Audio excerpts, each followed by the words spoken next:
बिस्मिल्लाहिर्रहमानिर्रहीम। या अय्युहल्लज़ीना आमनू कुतिबा अलैकुमुस्सियाम कमा कुतिबा अलल्लज़ीना मिन क़ब्लिकुम लअल्लकुम तत्तक़ून। वक़ाल नबी सल्लल्लाहु अलैहि वसल्लम अस्सियामु जुन्नतुन औ कमा क़ाल अलैहि सलातु व तस्लीम। सल्लल्लाहु अलैहि। मेरे मुहतरम बुजुर्गों, दोस्तों, अज़ीज़ों, अल्लाह का बेइंतहा फजल है, करम है, शुक्र है कि अल्लाह ताला ने हम तमाम को रमज़ान मुबारक के महीने में हमको दाखिल किया है। इसका जितना शुक्र अदा करें वो कम है।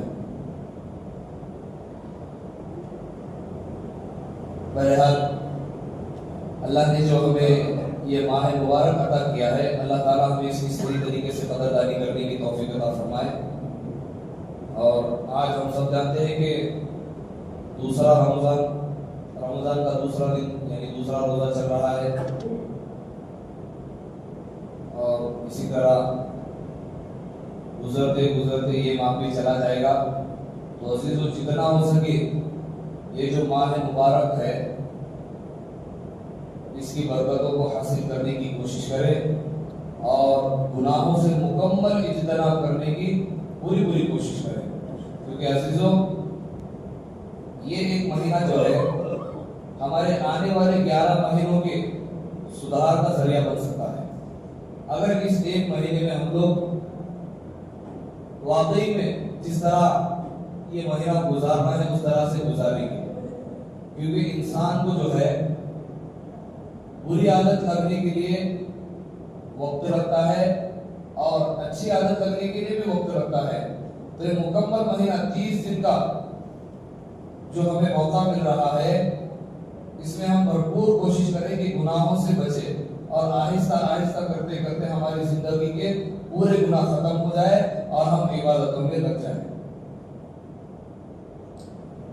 बहरहाल ये जो रमज़ान मुबारक का महीना हमारे सामने आया है अज़ीज़ों, इसके ताल्लुक से अल्लाह के नबी सल्लल्लाहु अलैहि वसल्लम ने फरमाया कि अस्सियामु जुन्नतुन, रोजा जो है वो ढाल है।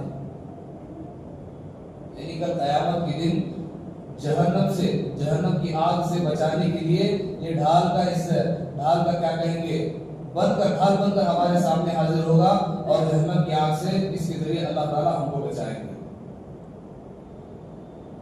अब जो मैंने आपके सामने आयत करीमा तिलावत की है, या अय्युहल्लज़ीना आमनू कुतिबा अलैकुमुस्सियाम कमा कुतिबा अलल्लज़ीना मिन क़ब्लिकुम लअल्लकुम तत्तक़ून, कि ईमान वालों, तुम पर रोजे फर्ज किए गए हैं जैसा कि तुमसे पहले लोगों पर फर्ज किए गए थे, लअल्लकुम तत्तक़ून, ताकि तुम तकवा परहेज़गारी डरने वाले बनो, तकवा इख्तियार करने वाले बनो। ठीक है।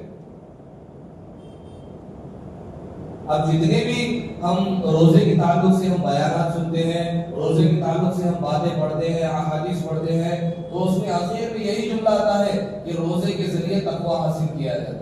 अब तकवा क्या चीज है, इंशाअल्लाह उसको मैं मुख्तसर अंदाज में आप हज़रात के सामने बताने की कोशिश करूंगा। अजीजों, सबसे पहले अल्लाह के नबी सल्लल्लाहु अलैहि वसल्लम की हदीस आपको सुनाता हूं। अल्लाह के नबी सल्लल्लाहु अलैहि वसल्लम एक मरतबा मिंबर पर चढ़े। जब पहली सीढ़ी कदम रखे हैं पहले मिंबर की पहले सीढ़ी पर, तो आमीन कहा। दूसरी मरतबा जब कदम रखा तो फिर आमीन कहा। जब तीसरी मरतबा कदम रखा फिर आमीन कहा।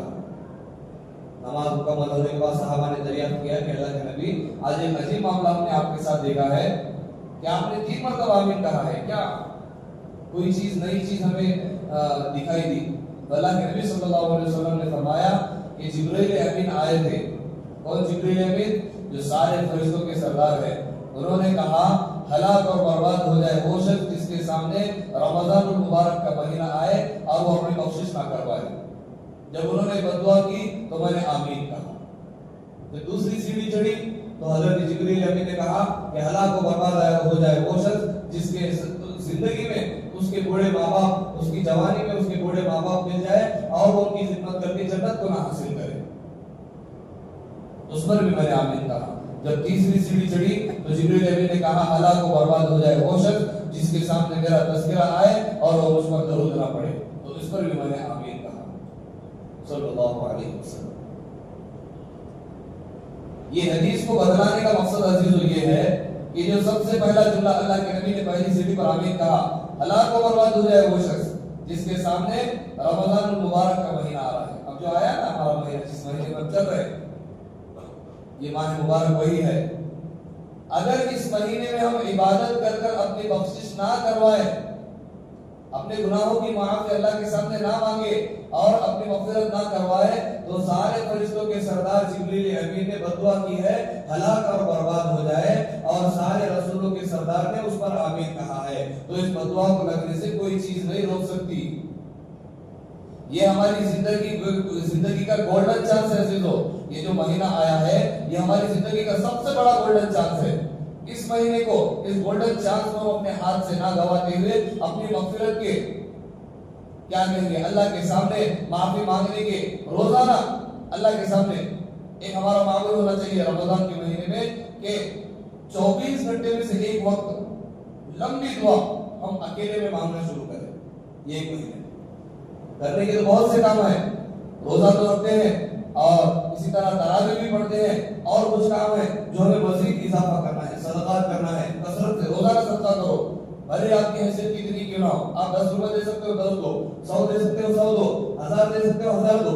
ये महीने में रोजाना सदका देना है, और उसके बाद क्या करना है, दुआ मांगना है, एक वक्त निकालना है और कसरत से दुआ मांगना है, तहज्जुद की पाबंदी करना है। क्योंकि हम सहरी में उठते हैं तो 10 मिनट पहले उठने में क्या हर्ज है, तहज्जुद की अल्लाह के सामने 4 रकात पढ़ो, अल्लाह के सामने मांगो, जो अपनी परेशानियां हैं वो अल्लाह के सामने मांगना शुरू करो, और इसके अलावा तिलावत का एहतमाम करो।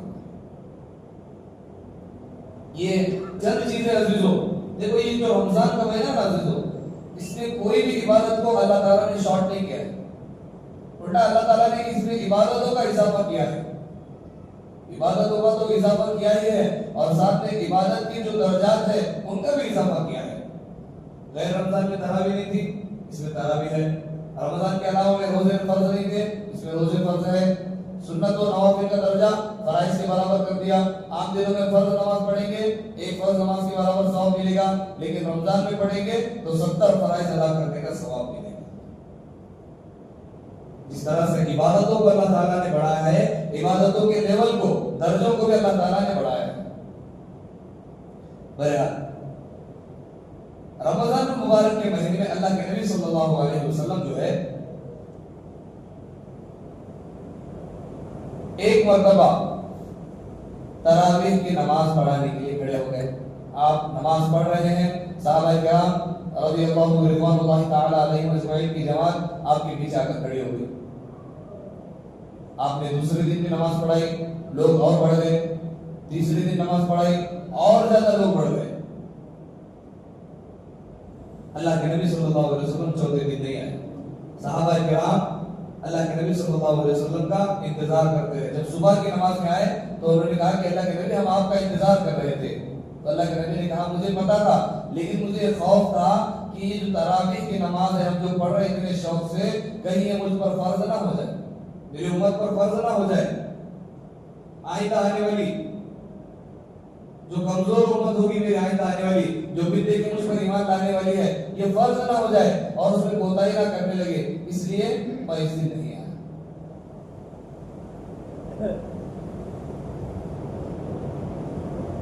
अब ये अल्लाह के नबी सल्लल्लाहु अलैहि वसल्लम की हदीस है। अब इसमें इख्तिलाफ होता है, 8 रकात है या 20 रकात है, ठीक है। मैं आपसे कहता हूं 8 रकात पढ़ने वालों को 8 पढ़ने दो, जो 20 पढ़ रहा है उसको 20 पढ़ने दो, जो नहीं पढ़ता उसके बारे में क्यों इख्तिलाफ नहीं करते। मेरा सवाल आपसे है, हम लोग जो है रमजान में एक महीने में जो है एक खास लोग आते हैं, खास किस्म के, खास रमजान में आएंगे, मिन शर्रिल वसवासिल खन्नास, लोगों के दरमियान में फी सुदूरिन नास, लोगों के दिलों में खन्नास वसवसा डालने के लिए इख्तिलाफात करेंगे। 8 है क्या 12 है क्या 20 है, कितने हैं। हालांकि कभी साल भर के 11 महीनों में फजर की नमाज में दिखाई नहीं देंगे, जोहर की नमाज में दिखाई नहीं देंगे, असर मगरिब इशा में नहीं दिखाई देंगे। आए रमजान में आएंगे 8 है क्या 20 है, लोगों के दरमियान इख्तिलाफ करेंगे। इसी को कुरान ने कहा मिन शर्रिल वसवासिल खन्नास, लोगों के दरमियान, लोगों के दिलों में खन्नास वसवसा डालने वाले लोग हैं। कौन है ये? मिनल जिन्नती वन नास, जिन्नातों में से भी है, इंसानों में से भी है। अब मैं आपसे सवाल करता हूं, जो साल भर की नमाजें पढ़ते हैं अल्हम्दुलिल्लाह हम लोग, हमने 8 वालों को छोड़ दिया, 20 वालों को भी छोड़ दिया, जो नहीं पढ़ते उनको पकड़ो। और ये जो लोग होते हैं ना बीच में वसवसा डालने वाले, इनको पूछो भाई आपने कितने वक्त की नमाज पढ़ी, आप उनको दिखाओ कि फलां शराब पीता है, उसको लेकर आप मस्जिद में, जो पढ़ रहा है उसको क्यों छेड़ रहे हैं? हमारा मसला यही है, हम लोग इख्तिलाफ में बहुत जल्दी पड़ जाते हैं। ये तरावी जो सुन्नत मुअक्कदा है, जो बाकायदा ऐलान किया जाता है सलाह तरावी की नमाज जो सुन्नत है, इसको पढ़ना है, 20 रकात है, 8 रकात है, वो अपनी पढ़ रहे हैं, ये अपनी पढ़ रहे हैं, लेकिन कभी फराइज के ताल्लुक से उनको पूछो, कभी नमाज में नहीं दिखेंगे, कभी किसी मुसलमान को मस्जिद तक लाने की हिम्मत नहीं होगी, कभी खुद को मस्जिद में आने की तौफीक नहीं होगी, लेकिन लोगों के दरमियान तफर्रुक़ डालते हैं। आपको अगर इख्तिलाफ करना है तो उलमा के पास जाकर इख्तिलाफ करो, दंदा शिकन जवाब मिलेगा। आपको अगर 8 रकात 20 रकात के बारे में पूछना है, मुझे पर्सनल में आकर पूछो, इंशाल्लाह तसल्ली बख्श जवाब दिया जाएगा। लेकिन लोगों के दरमियान चेवी गोइयां लगाए हुए हैं, जो मौलाना पूछो 8 है कि 20 है, वो पूछे फिर 8 पढ़ना के 20 पढ़ना, बहुत सारे मसले हैं जिसके बारे में इख्तिलाफ है। मैं सवाल करता हूँ, हम इतने इख्तिलाफ में पड़े हैं, कभी हमने सोचा है जो नहीं पढ़े उनके बारे में कुछ करना है? हमें नहीं सोचते उसके बारे में। अच्छा, तरवीहा कहते हैं हर 4 रकात के बाद इस्तराहत आराम करने को। अल्लाह के नबी के जमाने में जो है, हजरत उमर रज़ियल्लाहु ताला अन्हु के जमाने में, उन्हीं के जमाने में 20 रकात भाई पूरे मुकम्मल महीने की तरावी जो है उन्होंने जमात के साथ पाबंदी लगाई कि इसको पढ़ना जरूरी है जमात के साथ। क्यों? अगर नबी के जमाने में इसको पढ़ा जाता मुकम्मल महीना तो फर्ज होती। ये नबी की तरफ से इशारा है कि वही आती, अब खातमुन नबीयीन, नबी के क्या बोलते नबूवत के ऊपर मुहर लग गया, अब नबी के विसाल के बाद अब इसकी पढ़ने की इजाजत है। ये इशारा है अल्लाह के नबी के जमाने की तरफ से, अब इसको मुकम्मल 1 महीना पढ़ना। अच्छा, अब रमजान के महीने में हम लोग क्या समझते हैं? कुरान मुकम्मल होना जरूरी है। ठीक है भाई, कुरान का मुकम्मल करना सुन्नत अमल है, तरावी की नमाज। ठीक है, जो अहबाब 3 दिन की, 10 दिन की, 15 दिन की या जितने भी दिन की तरावी होती है, उसमें क्या करते हैं? 3 दिन में कुरान मुकम्मल करने वाले को आ जाओ, 3 दिन का शबीना है, 10 दिन का शबीना है, आ जाओ, 10 दिन में आकर क्या करना है? तरावी को मुकम्मल पढ़ना है। कभी जाकर कुरान को सुनो।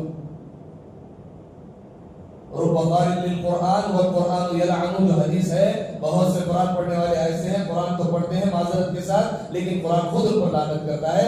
वो अगर आपको देखना है वो मंजर, तो उस मैदान में जाकर देख लेना। 3 दिन की तरावी क्या पढ़ रहा है किसी को कुछ नहीं मालूम, सब पीछे खड़े हैं। कौन लोग है वो? बड़े बड़े डॉक्टर लोग हैं, बड़े बड़े इंजीनियर लोग हैं, बड़े बड़े बिजनेसमैन है। भाई हमें 3 दिन की नमाज कुरान खत्म करना है, उसके बाद 27 दिन फारिग होना है। ये नहीं है, ये गलत है। हमारे जहनों में जो, हमारे दरमियान में जो रस्म रिवाज फैला हुआ है ना, 3 दिन की तरावी पढ़ना, ऐसा किसी हदीस में नहीं है। तरावी पढ़ना है पूरे महीने की। अच्छा, हम लोग बहाना करते हैं 3 दिन का कुरान मुकम्मल करेंगे, फिर उसके बाद अलग तरह से पढ़ेंगे। बताओ भाई कौन सी मस्जिद में अलग तरह से पढ़ा रहे? 10 दिन के बाद। अच्छा, मैं आपसे सवाल करता हूँ, 10 दिन की तरावी मुकम्मल होने के बाद यहाँ पर अगर कोई पढ़ने वाला है माजरत के साथ, कभी आपको तौफीक होती है कि 11वें दिन मस्जिद में जाए और तरावी पढ़े? नहीं होती। क्यों? कुरान मुकम्मल हो गया हमारा। यही तो हमारी ज़हनियत बन चुकी है। ये ज़हनियत को बदलना है। क्या करना है? पूरे चांद रात के चांद दिखने तक आपके ऊपर तरावी पढ़ना जरूरी है। 3 दिन, 10 दिन, 15 दिन, ये किसी हदीस में नहीं है अजीजों। और कुरान खत्म करना ये भी नहीं किसी हदीस में। अच्छा, दूसरा मसला, जो 4 रकात के बाद तरवीहा जो इस्तराहत का मौका मिलता है, तरवीहा कहते हैं राहत, सुकून। 4 रकात के बाद इत्मीनान करो। उस जमाने में, हजरत उमर के जमाने में, हजरत इमाम मालिक के जमाने में जो है 4 रकात के बाद लोग जरूरत से फारिग होकर आते थे। कोई 2 रकात नफिल नमाज पढ़ता था, कोई तावुद्दुल्लाह का तवाफ करता था। जो भी अमल आपको अल्लाह ताला की हम्द बयान करना है, तारीफ करना है, वो कर सकते हो। ये हदीस की क्या बोलेंगे? कौन सी दुआ है? सुभान अल्लाह मैंने क्या है? सुभान अज़ीज़ जबरूत है दुआ, मुझे भी याद नहीं हो। ये दुआ पढ़ना है हदीस में, ऐसा कहीं पर भी नहीं है। आपको सुबह कलमा आता है, सुबह कलमा पढ़ो। आप अल्लाह की तारीफ उर्दू में करना चाहते हैं, अपने अल्फाज में करो। ये पढ़ सकते हो, पढ़ो, ये भी कोई हर्ज नहीं है। लेकिन इसको पकड़ो बेटा, ये जो तरावी की दुआ, ये किसी हदीस में नहीं है। पहली बात तो हदीस से साबित नहीं दुआ। कई हदीसों में दुआएं हैं, फला ये दुआ, ये दुआ, ये दुआ, ये दुआ, इसको मिलाकर ये रखा गया कि अल्लाह की तारीफ बयान करें। आप इसको भी पढ़ सकते हो। सुबह कलमा भी पढ़ सकते हो, आप अपने अल्फाज में अल्लाह की तारीफ भी बयान कर सकते हो, आप अगर जरूरत आपको जाना है फारिग होने के लिए आप फारिग होकर भी आ सकते हो। लेकिन कुछ चीजें हमारे दरमियान पहले से होते हैं, कहीं उसको कहीं को तोड़ देगा। जो असल चीज है उसको बदलाना मैं चाह रहा हूं आपको कि 4 रकात के बाद तरावीह इस तरह का मौका है कि आप थोड़ी देर रुक जाओ, ठीक है। हमारे पास क्या है, 1 मिनट का वक्फा बहुत अच्छा, चलो हल्की कंटिन्यू करो, 1 घंटे में नमाज खत्म होना, 10 बजे के पहले हम घर में रकात चढ़ाना होगा। इतनी रफ्तार हमारी होनी चाहिए तरावीह, ये हमारा मामला है माजरत के साथ। ये कुरान पढ़ने का मकसद है, साल में एक ही मरतबा मिलता है चीजों, कुरान पूरा मुकम्मल इमाम की जुबान से सुनने का, वो मौका भी आप जल्दी चलो आप। अच्छा, आज लोग क्या होते हैं 4 दिन 5 दिन आएंगे मस्जिद में जाकर करेंगे, उसके बाद पूरे दिन गायब होकर लास्ट 27 को आएंगे। बड़ी शर्म, लास्ट में 3 रोजे बड़े रोजे वो 3 दिन में इबादत करेंगे तो अल्लाह मगफिरत करेगा। कहां है वो हदीस, कौन सी हदीस है, जरा हमको भी दिखाओ, हमें भी आराम हो जाएगा। 4-5 दिन पढ़ेंगे, उसके बाद डायरेक्ट बड़े रोजे में जाएंगे। ये बड़े रोजे कहां से निकला, मुझे मेरे अकल में ख्याल इसका गुमान भी नहीं था। बड़े रोजे छोटे रोजे सब एक ही साइज के रोजे हैं पूरे। पहला रोजा जितनी उसकी फजीलत है, 30वें रोजे की फजीलत वही है। लास्ट में 3 रोजे बड़े होते नहीं, कुछ भी नहीं वैसा, इसकी कोई हकीकत नहीं है।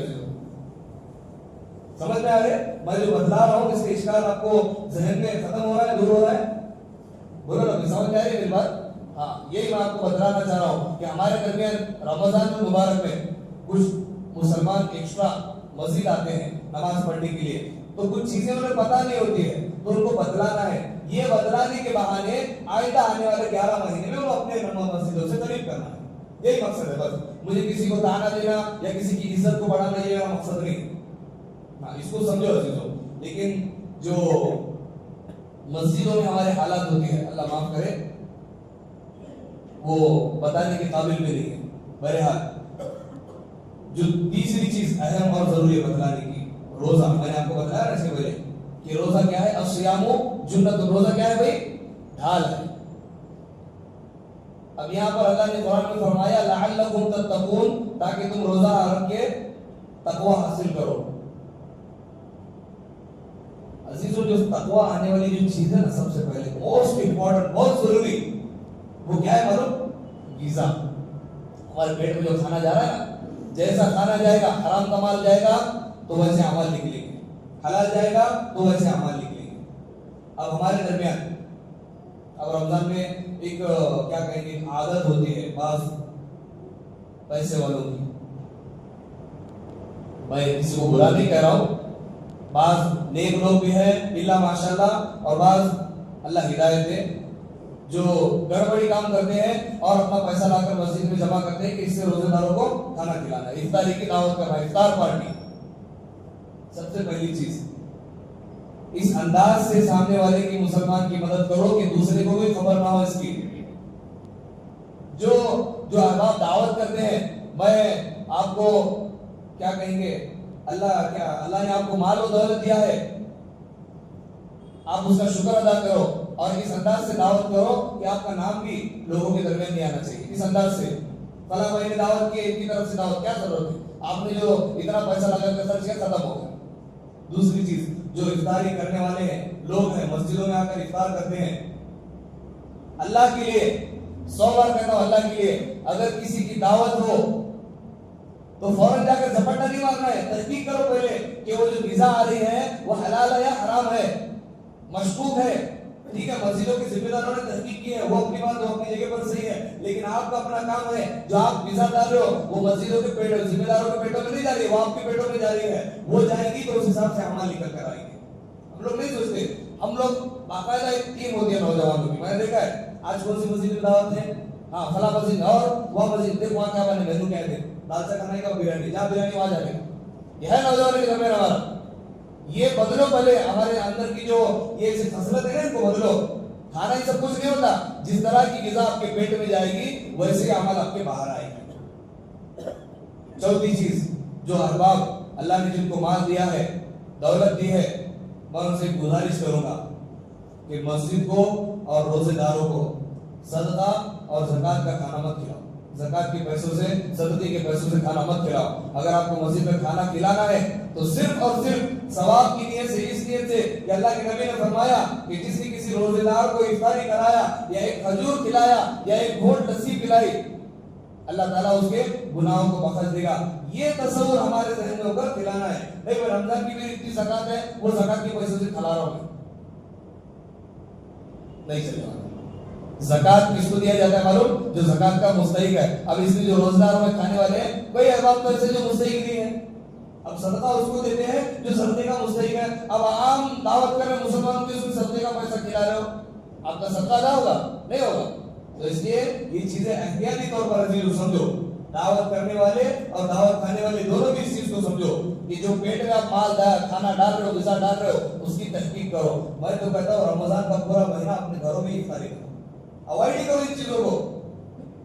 हम तहकीक नहीं करते। अब मस्जिदों में बैठे हैं, किसी ने फ्रूट ला कर दिया, को दिया बंदे को खुदा दिया, ठीक है अल्लाह का बंदा है, उन्हें कौन है, उन्हें हलाल कमाने वाला है, हराम कमाने वाला है, ला कर दिए। एक मरतबा हमारे 2-3 साल पहले की बात है, एक मस्जिद में जहां पर मैं तरावी सुनाया करता था, किसी ने कलम में भरकर थैले ला कर दिया। अब तहकीक करने पर वो करेंगे नहीं, रोजारों के लिए ला कर दिया, अल्लाह का बंदा है, ठीक है अल्लाह का बंदा है, जोहर में ला कर दिया, अल्लाह का बंदा है, सब सही है। कौन है वो? तहकीक करने पर पता चला कि वो 2 नंबर काम करने वाला बंदा है। अब मैं कह रहा हूं कि ये रोजेदारों के लिए नहीं चलेगा, ये हराम माल है, नहीं खाओ, बिस्मिल्लाह बोल को खाने का चलता सो, क्या करने का? बिस्मिल्लाह बोल को खाने का, अल्लाह माफ करने वाला है। अरे वाह, अगर ऐसा होता तो ये तालीम हमें नबी नहीं देकर जाते। हाँ भाई, ये तालीम हमें सहाबा नहीं देकर जाते। बिस्मिल्लाह अल्लाह का नाम पढ़ो, वो भी गोश्त खाओ, वो भी हलाल हो जाएगा। क्यों? बिस्मिल्लाह पढ़ने से हराम चीज हलाल हो जाती है? नहीं है ऐसा, ये हकीकत नहीं है चीजों। तहकीक करना है, जो ग़िज़ा आपके पेट में जा रही है उसी तरह के असरात आपके अमल पर मुरतब होंगे। तो अजीजों, जितना हो सके अपने ग़िज़ाइयत पर ध्यान दीजिए। जो अपने ग़िज़ा खा रहे हैं, अपने घर वालों को खिला रहे, मुकम्मल उनको हलाल और पाकीज़ा ग़िज़ा खिलाने की कोशिश करो। 5वीं चीज जो जरूरी है, मैं बताना जरूरी समझता हूं माजरत के साथ, कुछ लोग होते हैं जिनको अल्लाह ने बड़ी माल और दौलत से नवाजा होता है। वो लोग क्या करते हैं, इमाम साहब को बुलाते हैं, मुतय्यन करते हैं, हाफिज साहब को एक कीमत देते हुए हमको 25-50 हजार देंगे और हमारे अपार्टमेंट की छत पर जो है तरावी का निजाम करना है। महीना भर यहाँ पर तरावी पढ़ाना है, 10 दिन है, चलो महीना भर आपको पढ़ाना है, यहाँ पर कुरान मुकम्मल करना है। ये जो मस्जिदों को आप वीरान कर रहे हो, यहाँ के मुक्तदियों को उठाकर अपने घर के पास ले जा रहे हो, ये किसी हदीस में साबित नहीं है। अल्लाह के नबी के जमाने में, ना हजरत अबू बकर के जमाने में, ना हजरत उमर के जमाने में, ना हजरत उस्मान के जमाने में, ना हजरत अली के जमाने में, ना किसी सहाबी के जमाने में कि उनके पास पैसा है। हजरत अब्दुर्रहमान बिन औफ, कितना पैसा है कि सोने के इतने बड़े बड़े बिस्किट है कि लोहे की कुल्हाड़ियों से काट काट कर उनकी वजह से तकसीम की जा रही है सोने को। उन्होंने कभी अपने घर पर पैसे देकर हाफिज को बुलाकर कि भाई तुम यहाँ पर नमाज पढ़ाओ, यहाँ पर लोगों को जमा करो, ये मस्जिदों को वीरान करने के तरीके हैं। ये बदलो अपने रवैये को कि कहा किसी अपार्टमेंट में नमाज हो ऊपर हिस्से में हाफिज साहब को इतने पैसे दिए, बुलाओ, नहीं, गलत है वहां पर जाना। अब कहेंगे हरज क्या है? गुंजाइश उसी वक्त है जब मस्जिद बहुत दूर है, तो आपको पढ़ने के लिए जाने के लिए वक्त लग रहा है। मैं नहीं समझता कि इस जमाने में आपको क्या कहेंगे कोई मस्जिद दूर लग रही होगी, क्योंकि अगर हम रात में कोई मूवी देखने भी जाना हो ना तो माजरत के साथ हम सब इंतजाम करते हैं, ओला, उबर, टैक्सी, ऑटो सब इंतजाम हो जाता है। लेकिन नमाज के वक्त जब आता है, पढ़ने के मस्जिद में ऊपर अपने अपार्टमेंट में पढ़े तो पढ़ेंगे तो सहूलत के वास्ते। हमें जो सेठ साहब है बड़े पैसे वाले, ऊपर है छत पर आकर बैठे, कुर्सी लगा अलग किनारे बैठेंगे, हाँ फिर अब चलो पढ़ा नमाज, उन्होंने बोलने के बाद तुम नमाज शुरू करिए। क्या दीन का मजाक बना के रखा है? ये नमाज मस्जिदों को वीरान कर रहे हैं आप लोग। अब किसी के बड़े अच्छा से तो वहां के घर में इबादत हो रही, यहाँ में इबादत की छोड़ी दो। अब मैं आपको कहता हूं, अगर आप मुझे दावत दे कि मौलाना हमारे फलां हॉल में शादी है, आप मेरे दावत में आओ, मैं कहूंगा मैं नहीं आता, मेरे को डब्बा भेज दो भाई, चलता वैसा क्या बोलेंगे? हॉल में इतना सबका इंतजाम किया गया, आपको स्टेज लगाया जाएगा, नहीं मेरे को डब्बा भेज दो, वहां भी खा रहे यहाँ भी खा रहे, क्या फर्क है? आपका आना हमारे लिए बारिश मसरत होगा। हाँ बिल्कुल, ये मस्जिदों को आबाद करने के लिए लोगों को जमा होना है, यहाँ से लोगों को कटाना नहीं है। ये चीजों को समझो। आपके पास पैसा है, दौलत है, लाइए, वो हलाल पैसा मस्जिदों के जिम्मेदारों को दीजिए, इंशाल्लाह मस्जिद की तामीराती काम में लगाया जाएगा। ये नहीं कि आप किसी हुफाज को खरीद कर आप उसे अपनी मस्जिद की छत, घर की छत पर बटा रहे हो और तरावी का इंतजाम कर रहे हो। ये गलत है, ये तरीका ही गलत है, इसको बदलो अजीजों। हमें पता नहीं कहां से ये मसले समझ में आते हैं, कहां से ये मसले निकाल लेते हैं और बाद पैसे लेने वाले उलमा में इस पर फतवा देते हैं, चल सकता है, जायज है। कहां से होती नमाज? अल्लाह के नबी के जमाने में नहीं हुई, सहाबा के जमाने में नहीं हुई, तो तुम्हारी कैसे समझ में? मस्जिदों को उल्टा वैरान करे, आबाद नहीं करे हम लोग। ये चीजों को समझो अजीजों। मैं अगर मेरे अल्फाज से किसी को बुरा लग रहा है तो मैं फिर यही कहूंगा कि मेरे अल्फाज से मैं किसी को तनकीद नहीं करना चाहता और ना ही किसी की क्या कहेंगे इज्जत को बढ़ाना चाहता हूं। मैं बस वही बात करना चाहता हूं जो आपकी इस्लाह करे। इसीलिए मैंने आपके सामने ये चंद मुख्तसर बातें अर्ज की है। अल्लाह से दुआ है अल्लाह ताला ने जो कुछ कहा गया सुना गया सबसे पहले मुझे और आपको अमल करने की तौफीक अता फरमाए। अल्लाह ताला इस माह मुबारक की पूरी कदरदानी करने की तौफीक अता फरमाए। अल्लाह ताला इस माह मुबारक में हमें कुरान और हदीस से चिमट कर रहने की तौफीक अता फरमाए और इसकी बरकतों से अल्लाह ताला हमारी हम तमाम की मग़फ़िरत फरमाए। व आखिर दावाना अल्हम्दुलिल्लाहि रब्बिल आलमीन। जिन हज़रात ने सुन्नत नहीं पढ़ी वो सुन्नतों से फारिग हो जाए।